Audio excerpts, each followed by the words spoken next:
Në hapësirën e intervistës tani jam lidhur drejt për drejt me zotin Gent Strazimiri. Zoti Strazimiri, përshëndetje, faleminderit për kohën tuaj. Përshëndetje, faleminderit për ftesën. Vion diskutimi madh për çështjen e parregullësive në zgjedhjet e 11 majit, për atë që opozita e quan një farsë elektorale, duke nxjerrë për ditë prova të reja, ndërkohë që mazhoranca duket se kërkon ta kaloj këtë kapitull. Sot në parlament nuk ka dashur as të diskutohet, as të debatohet, as të flasin deputetët e opozitës më për çështjen e zgjedhjeve të 11 majit.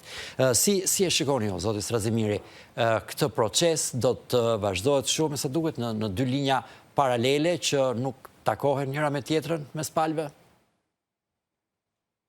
Por nuk mund të takohen.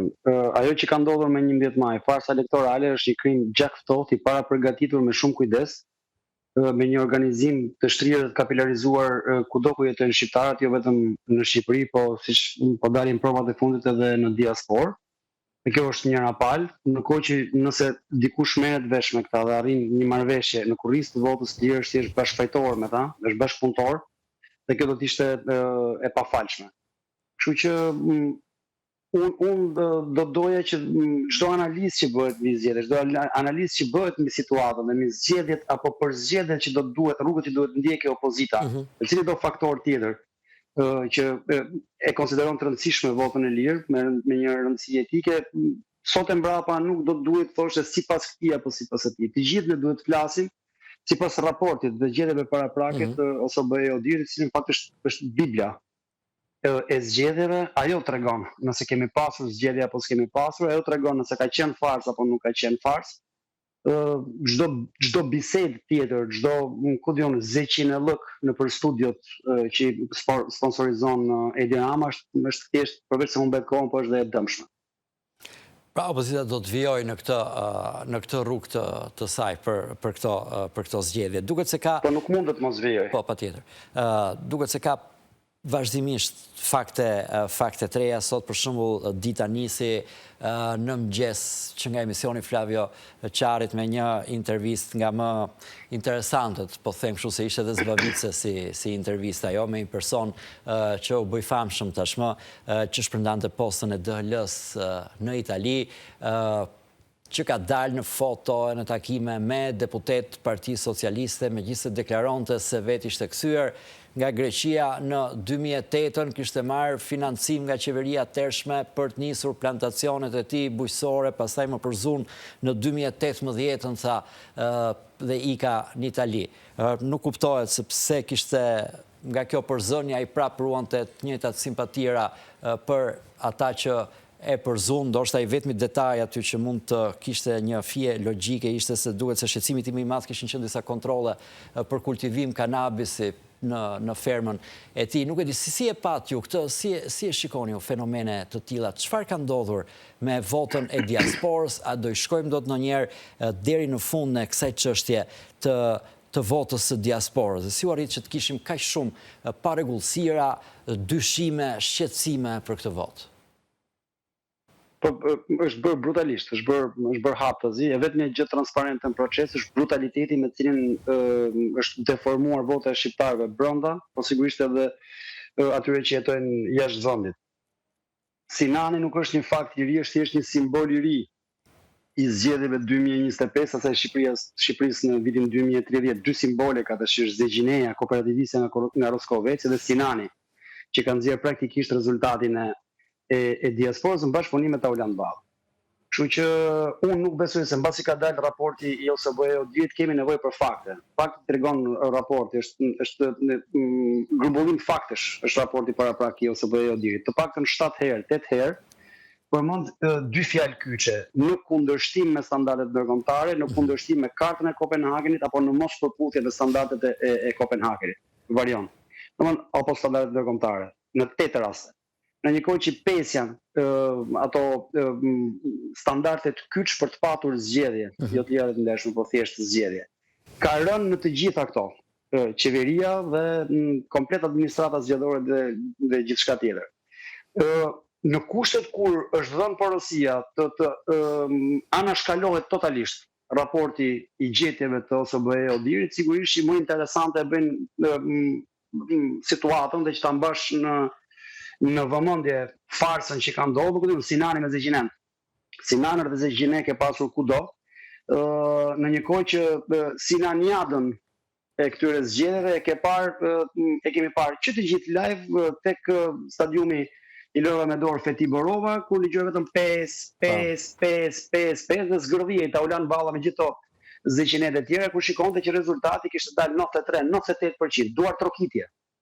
Kështu që farsa po zhvillohet në sy tonë, nuk ka nevojë të dalë ta thotë Sali Berisha, nuk ka nevojë të gjej prova të tjera si nanër të ria apo Zeqinet të reja për treguar që ishte një farsë. Ta ka thënë raporti i OSBE Odirit. Ta tregon rezultati në mandatin e 4, ky është një rezultat rus, i vetmi në një vend antar të NATO-s. Çdo administrat që merr vot besimin e popullit, në rastin, është një herë në 100 vjet ndodh, ta marri në Evropë në një shoqëri demokratike të marrë shumicën absolute 52% të votave të shoqërisë dhe në mandatin e parë. Dhe ta mbylli me 2/3 e parlamentit në mandatin e 4, këtë deformime putineske që ndodhin në Bielorusi, ndodhin në Rusi dhe të gjitha këto vendet ku NATO përpiqet të kufizojë reagimin e tyre, reaksionin e tyre për të ruajtur paqen dhe demokracinë në botë. Është një gjë që ky nuk e blen dot më, të dëgjoj shumë në rrugë. Ky do ta blejë raportin përfundimtar, ky do të blejë liderat e Evropës, ky do të blejë, këtë do të blejë, sigurisht po, që ka një ofertë financiare të palimituar, siç e kanë ato kartelet e drogës, i kanë paletat me para.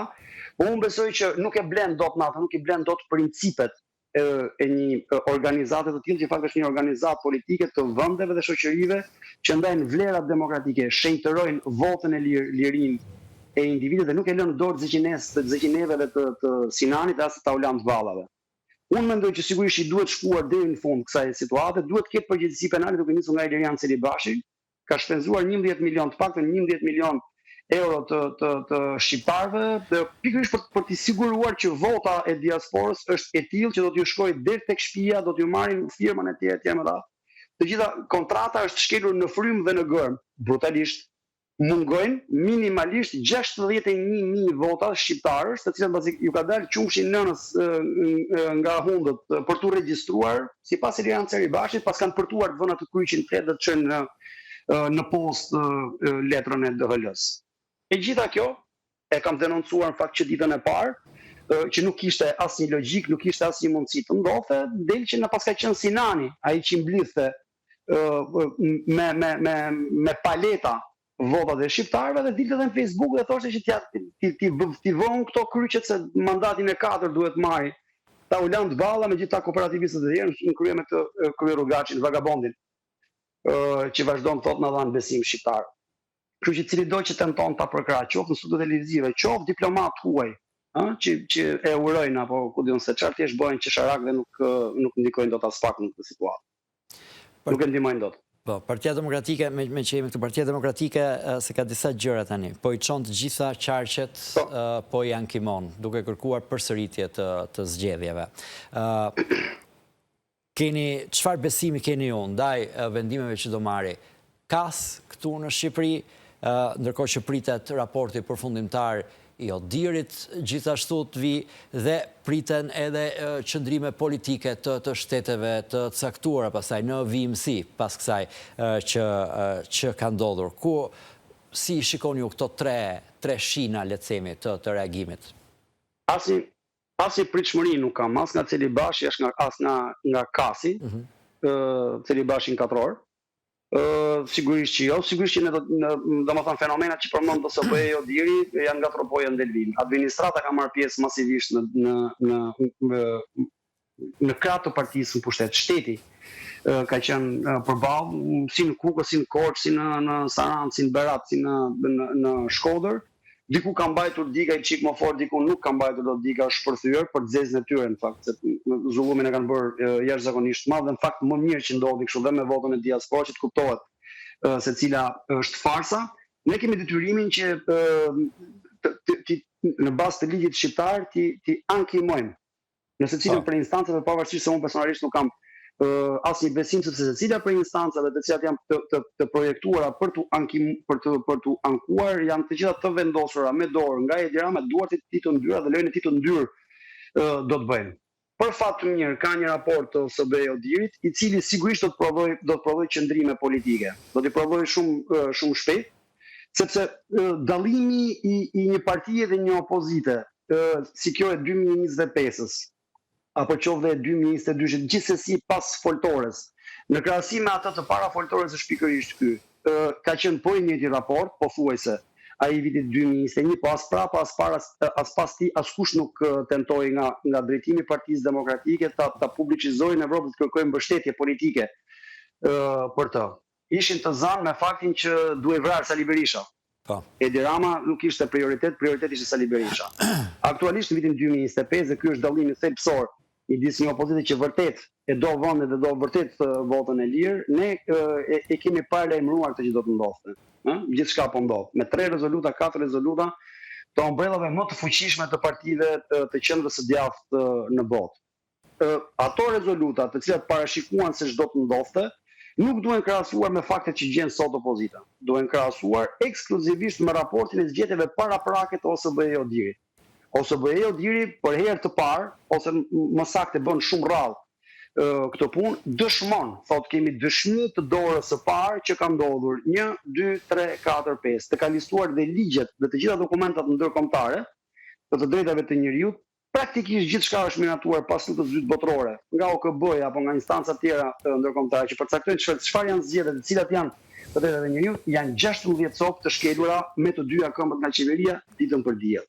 E dëshmon OSBE Odiri, nuk thotë ka dyshime se, e ka dëshmi të dorës së parë. Kështu që prandaj u them që ne do të vazhdojmë betejën tonë siç e kemi nisur përpara, është një betejë siç u thash, është për votën e lirë, shqiptarët mirë do të votojnë të lirë. Duhet të votojnë të lirë, duhet të kuptojnë se çfarë janë zgjedhjet e lira dhe mbasi të kenë kuptuar këtë jemi të bindur që të gjithë ata që sot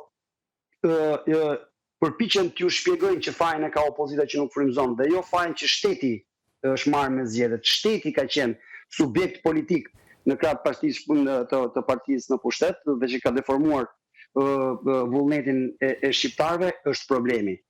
Do të skuqen një ditë, shpresoj që ta kenë t'ju ketë mbetur akoma aftësia për të skuqur, sepse një ditë ky popull do të dëgjohet, ky popull do ta kuptojë se ç'është demokracia e vërtetë. E kam thënë dhe më pëlqen ta përsëris. Kërkojmë demokraci, votë të lirë dhe zgjedhje të lira të ndeshme dhe asgjë të përafërt me të. Thjesht ato që praktikisht na ka bërë antar të NATO-s. Në vitin 2009 janë të vetmet zgjedhje të certifikuara ndërkombëtarisht, me vulë dhe me firmë. Dhe për këtë arsye u bëm antar të NATO-s, pikërisht sepse kapëm standardet ndërkombëtare të zhvillimit të zgjedhjeve. Janë të vetmet zgjedhje kur kryetari i opozitës ditën e hënë nga drega, është po ky sot që kemi sot kryeminist, është i vetmi kryetar opozite, që doli falenderoi administratën zgjedhore dhe policinë e shtetit sepse zgjedhjet dhe gjithë fushatat kishin shkuar në mënyrë shumë evropiane. Pavarësisht se të nesërmen pastaj ndroi tekstin e filloi të thotë me i vodi Saliu, hap kufitu se largohu. Kështu që unë mendoj që ne kemi arritur një herë standardet demokratike për zgjedhjet të lira dhe të ndeshme në vitin 2009, i kemi rikonfirmuar në vitin 2013 se zgjedhjet prodhuan rotacion politik. Mendoj që kemi fare të thjeshtë të zhvillojmë zgjedhje si ato që kemi zhvilluar në 2009 dhe 2013 dhe pastaj e shohim se kë do më shumë, kë e frymëzon më shumë, kush e frymëzon më shumë të popull, Zeqinia me Sinanin apo Sali Berisha me Partinë Demokratike. Zoti Strazimiri, ne në shtator do ta kemi parlamentin e ri. Deri në shtator do vazhdoj të mblidhet parlamenti vjetër, që është një rast unikal që nuk e kam dëgjuar më përpara, por nëse kjo është një çështje tjetër procedurash pastaj që pas zgjedhjeve mblidhet i njëjti parlament. Por në parlamentin e ri ku ju do të jeni, si e shikoni ju? Nuk e di në ç'formë do shkojë Partia Demokratike atje, se duket se kjo është një situatë në dinamike sipër që do vendoset deri në shtator, po besoj se në një farë forme do të jetë në parlament. Çfarë situate prisni ju të gjeni atje, duke pasur parasysh numrat, si u arritën ato numra, klimën politike të Shqipërisë? Po unë mendoj se pari, unë shpresoj, jam i bindur që do të ketë zhvillime përpara shtatorit, zhvillime shumë të rëndësishme politike, por gjithsesi në shtator deputetët e Partisë Demokratike kanë detyrimin, dhe të gjithë opozitët, ata që ndjehen në opozitë, kanë detyrimin të shkojnë atje dhe të përballen ballë për ballë, fyt për fyt me përfaqësuesit e bandave në kuvend që në fakt e bëjnë pisa të sallë, kanë pushtuar atë sallë dhe që nuk përfaqëson vullnetin e shqiptarëve. Është një detyrë dhe ne do ta bëjmë sikur të jetë gjëja e fundit që bëjmë këtë jetë. Do të jetë një betejë pra. E qartë, po çfarë ju prisni të zhvillime? Pa kompromis. Përpara shtatorit, thoni? Po, unë besoj që po. Unë besoj që po, ne presim zhvillime politike të rëndësishme jo vetëm të brendshme. Partitë si motra dhe institucione të rëndësishme ndërkombëtare përpara shtatorit. Sigurisht për vlerësimin dhe delegitimimin e zgjedhjeve, që në fakt nuk janë legjitime. Vazhdon linja do të jetë kjo pra e Partisë Demokratike, qeveri teknike dhe përsëritje të zgjedhjeve në një klim tjetër. Sigurisht ai është objektivi, por duhet keni parasysh diçka. Në këtë mënyrë se si është shkatruar arkitektura e shtetit në këtë vend dhe ka mbritur në duart e një njeriu dhe në mënyrë se si inxhinierohet i deformuar vullneti i shqiptarëve, ka rrjedhur goxha ujë. Ka qenë hera parë kur ne u lërinim dhe thonim që ky nuk mund ta bëjë i vetëm reformën territoriale dhe në fakt e bëri i vetëm. Ka qenë hera e dytë kur e bëri i vetëm ligjin zgjedhor, e ndryshoi i vetëm dhe pastaj e modifikoi i vetëm, sigurisht pa opozitën. Është hera e parë në historinë 35 vjeçare të këtij vendi që ligje të tilla kaq të rëndësishme që përcaktojnë fatin e vendit sot në vazhdim, janë bërë vetëm nga qeveria, nuk ka bërë kur vaki, gjithmonë kanë qenë ligje konsensuale. Unë mendoj që duhet kthehemi pikërisht në atë fazë të rikthehemi tek reforma territoriale, të rikthehemi tek ligji elektoral, që duhet të jetë, siç u thash, më përfaqësues dhe i tillë që të mos favorizojë partinë shtet, të ndaloj shtetin të merret me zgjedhje në mënyrë drakoniane, me masa drakoniane. Dhe atëherë po, do mund të çlirojmë fillimisht votën dhe pastaj të ecim përpara. Unë mendoj që hapi i parë është delegjitimimi i rezultatit të këtyre zgjedhjeve që në fakt është delegitimuar në raportin paraprak të ditë. Unë nuk do doja një raport përfundimtar më të mirë se ky parapraku. Nuk do të kishte çfarë të shtonin më. Po, në fund fare, se një version i historisë së ardhshme që na pret është ky që shpresoni ju pra që të ketë zhvillime deri në shtator që do të ekuilibronin gjërat këtu.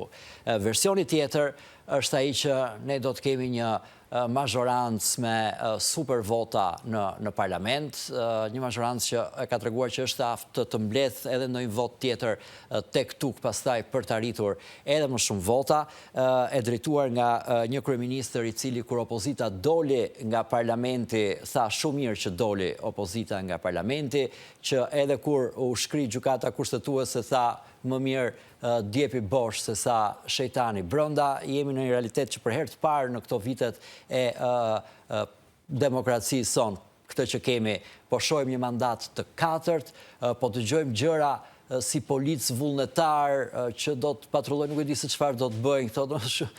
Ka njerëz që po ju kthehen disa gjëra në kokë. Cila është pyetja? Pyetja është, nëse shkojmë te ky versioni i dytë dhe jo tek ai i pari, si e shikoni ju vitet në vijim? Nëse doni që ky version që sapo përmendet të realistë, do duhet të riktheheni kryetar të Partisë Demokratike Lulzim Basha. Ju jap një lajm, Lulzim Basha ka 4 vjet që është kërkuar nga antarësia e Partisë Demokratike, opozita nuk është më e shitur dhe e blerë në bazë interesave të kryetarit apo të entourazhit të tij. Opozita tashmë ka 4 vjet që është në front në ballë, duke mbrojtur interesat e shqiptarëve, duke mbrojtur interesat e demokracisë, dhe ky skenar është krejtësisht jo realist, nuk do të ndodhë kurrë. Një gjë është e sigurt, këtë mazhorancë që thatë ju, këtë super mazhorancë që mori me këtë mandatin e 4, e ka vetëm për Belan e vet, ka ble Belan me parë. Për këtë jeni të bindur. Zotëri Strazimir, ju falenderoj që ishit me ne këto minuta. Faleminderit. Faleminderit ju.